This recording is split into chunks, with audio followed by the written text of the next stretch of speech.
Imran Khan biometric تصدیق کے لیے اسلام آباد ہائی کورٹ جائیں گے۔ عمران خان کچہری میں زیر التوا کیس میں ہائی کورٹ سے رجوع کریں گے۔ الیکشن کمیشن کے خلاف احتجاج اور محسن شاہ نواز حملہ کیس میں عمران خان کی درخواست ضمانت کچہری میں زیر التوا ہے۔ زاہد فاروق ملک ہمارے ساتھ ہیں، ان سے مزید ڈیٹیلز لے لیں گے۔ زاہد، آگاہ کیجیے گا۔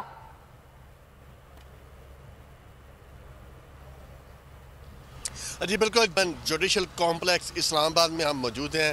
یہاں پر بینکنگ کورٹ ہے جس کے جج رخشندہ شاہین ہے، اس کی عدالت میں پاکستان تحریک انصاف کے جو چیئرمین ہیں عمران خان، انہوں نے آج پیش ہونا ہے۔ پیش ہونے کے موقع پر آپ دیکھ سکتے ہیں کہ یہاں پر سخت سیکورٹی کے حفاظتی انتظامات کیے گئے ہیں۔ وکلاء کو بھی یہاں پر آنے کی پرابلم ہے۔ 2000 کے قریب سیکورٹی اہلکار یہاں پر موجود ہیں، اور پھر دیکھا جائے تو ایس ایس پی سے لے کے ایک حوالدار تک یہاں پر ہزاروں کی تعداد میں جو سیکورٹی اہلکار ہے وہ یہاں پر موجود ہیں۔